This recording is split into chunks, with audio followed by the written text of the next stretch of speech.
अंबरनाथ नगरपालिका निवडणुकीत बोगस मतदानाच्या मुद्द्यावरून राजकारण तापलंय।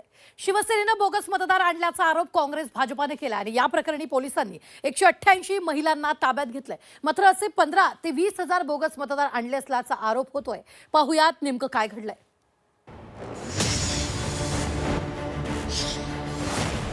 अंबरनाथ नगरपालिकेत बोगस मतदानाचा डाव।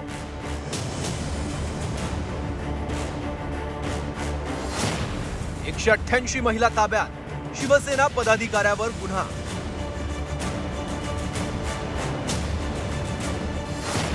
बोगस मतदार शिवसेनेचे, भाजप काँग्रेसचा आरोप।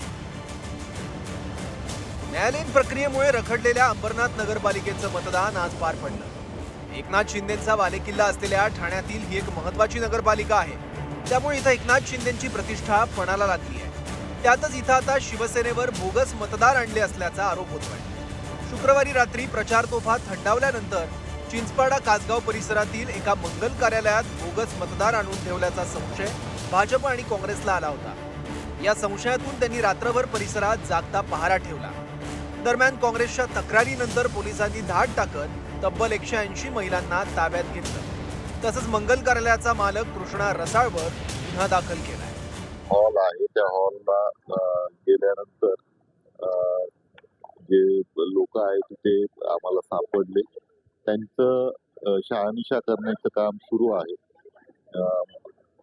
आचारसंहितेमध्ये आपला एरियातून दुसऱ्या ठिकाणी जाण्यात मजा असतो आणि त्यात ही लोक नक्की काय कारणाने तिथं पोहोचले होते आणि त्यांचा उद्देश काय होता, त्या अनुषंगाने त्याचं आधार कार्ड, वोटिंग ID याचं चेक करणं सुरू आहे। दरम्यान बोगस मतदार शिवसेनेनेच आणले असल्याचा आरोप मित्रपक्ष भाजपसह काँग्रेसनं केलाय।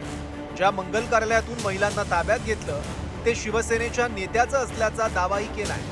भिवंडीसह आसपासच्या परिसरातून शिवसेनेने हजारो मतदार अंबरनाथमध्ये आणले होते असा दावाही केला गेलाय। मंगल कार्यालय हा कृष्णा मॅरेज हॉल हा रोहन कृष्णा रसाळ यांचा आहे। तर आमचं हेच मत आहे का ह्या शिवसेनेनी हे बोगस मतदान करण्यासाठी अंबरनाथमध्ये यांना आणलं होतं।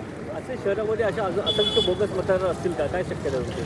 आम्हाला तरी असं वाटतं शिवसेनेने जेवढे देखील मॅरेज हॉल त्यांचे आहेत किंवा त्यांचे जेवढे हॉटेल आहेत किंवा ज्यांचे अंबरनाथमध्ये फार्म हाऊस आहेत, या सगळ्या ठिकाणी जर एकत्रित धाड मारल्या असत्या तर कमीत कमी 15 ते 20 हजार बोगस मतदान आपल्याला नक्कीच आढळले असते। भिवंडी, मालेगाव आणि मुंब्रा या ठिकाणाहून सालाबादप्रमाणे यावर्षीसुद्धा सुमारे 2000 ते 2200 मतदार हे भिकारी, गरीब महिला अशा हाजी अलीवरून सुद्धा आणल्या जातात। हे त्यांना काही आमिष दाखवून त्यांचे 1-2 वर्षापूर्वीच वोटिंग कार्ड बनवले जातात, आधार कार्ड बनवले जातात आणि अशा प्रकारे त्या इकडं आणून त्यांचा मतदानासाठी वापर केला जातो। मुख्यमंत्री एकनाथ शिंदे यांनी मात्र हे सर्व आरोप फेटाळून लावले आहेत। सगळीकडे मतदान शांततेत होत आहे असा दावा त्यांनी केला। सगळीकडे मतदान शांततेत होतंय। उद्या सगळा रिझल्ट येईल। उद्या शिवसेना काही ठिकाणी भाजप बरोबर एकत्र आहे, महायुती लढली आहे, पण एकंदरीत सगळं जर पाहिलं तर लोकसभेमध्ये महायुती जिंकली आहे, विधानसभेत महायुती जिंकली आहे, स्थानिक स्वराज्य संस्थांमध्ये देखील महायुतीलाच विजय मिळाला। अंबरनाथ नगरपालिकेची निवडणूक बोगस मतदारांच्या मुद्द्यामुळे प्रचंड चर्चेत राहिली। त्यातच मित्रपक्ष भाजपने थेट शिवसेनेवर बोगस मतदार आणल्याचा आरोप केला। पोलीस आणि निवडणूक आयोग याचा सखोल तपास करतायत। मात्र या प्रकरणानंतर बोगस मतदारांचा मुद्दा प्रकर्षाने समोर आलाय। अंबरनाथहून चंद्रशेखर भुयारसह ब्युरो रिपोर्ट, झी 24 तास।